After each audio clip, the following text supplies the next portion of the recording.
Таджики покоряют этот мир и достаточно удачно. Досмотрите это видео до конца, и вы узнаете историю непобежденного таджикского бойца. Это очень круто. Подписывайтесь на наши обновления, и точно будете в курсе всего самого актуального. Боец ММА Сарварджон Хамидов осенью дебютирует в лиге Беллатор против американца Джареда Скогинса. Матч должен был состояться 12 августа, но Сарварджон не успел получить американскую визу, поэтому поединок с его участием перенесли на более поздний срок. На счету Хамидова 13 побед в 13 поединках по ММА, но они состоялись в других лигах. Учитывая это достижение, промоутерская организация Bellator, которая считается организацией номер 2 в ММА после UFC, подписала контракт с таджикским бойцом. Трамплином для подписания соглашения с Bellator для Сарвара Хамидова стал бой с бразильцем Сабрисио Сарафом в промоушене UAE Warriors. Победу Хамидову судьи отдали единогласным решением. Это был 13-й профессиональный поединок в карьере спортсмена в наилегчайшем весе. Лига Bellator основана в 2008 году. Она занимает второе место в рейтинге ММА промоушенов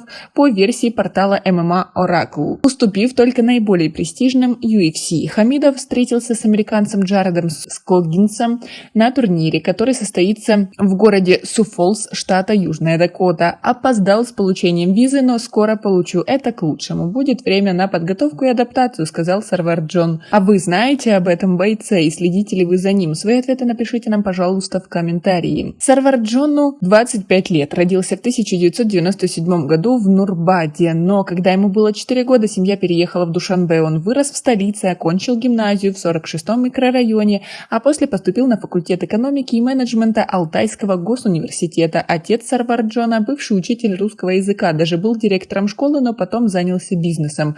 Мама – домохозяйка. У Сарварджона 2 старших брата и младшая сестра. Вся семья Хамидовых живет в Душанбе. Я начал заниматься спортом с 1 класса, говорит спортсмен. Ходил в секцию тэквондо ВТФ. Однажды я сломала руку и на год выбыл из тренировок. После выздоровления в 11-летнем возрасте меня потянуло на вольную борьбу. В Барнауле он увлекся смешанными единоборствами. У меня была хорошая база подготовки в вольной борьбе, поэтому легче было перестроиться на смешанные единоборства. Еще год готовил себя в турнирах любительского ММА, потом перешел на профессиональные бои, вспоминает Сарварджон. Впервые в профессиональном бою он вышел на ринг в Горном Алтае с местным бойцом и выиграл его удушающим приемом. Эта победа подтолкнула Хамидова к новым поединкам, потому что у него появилась уверенность в своих силах. В профессиональном ММА, чтобы на бойца обратили внимание, нужно вначале показать себя в низших лигах, то есть менее известных организациях. Вот так после 13 боев с победой на таких соревнованиях на Хамидова обратили внимание промоутеры организации Bellator.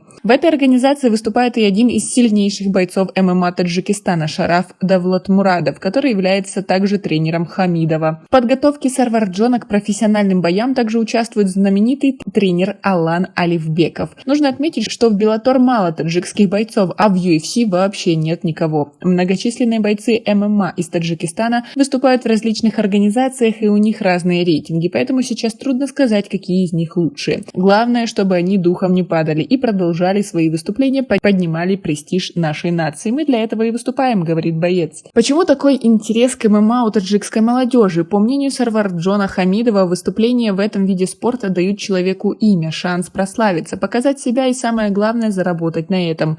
Бесплатно никто не дерется. Сумма контрактов за бои сугубо индивидуальная и зависит от квалификации бойца, уровня турнира и других факторов. Поэтому точную сумму обычно не оглашают, кроме знаменитых бойцов, которые находятся в списках лучших по рейтингу. Популярность ММА среди молодежи Хамидов объяснил еще и тем, что в некоторых видах спорта, даже став чемпионом мира, можно остаться незамеченным широкой публикой, а тут каждый поединок транслируется, комментируется.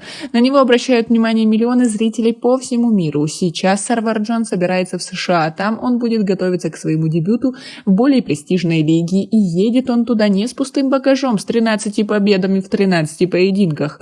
Букмекеры уже высоко оценивают шансы Хамидова против Скогинса. Пусть так и будет, за ним поддержка всего Таджикистана. Вы согласны? Свои ответы напишите нам, пожалуйста, в комментарии. И у нас пока на этом все. Оцените наше видео подпиской и лайком. До скорой встречи.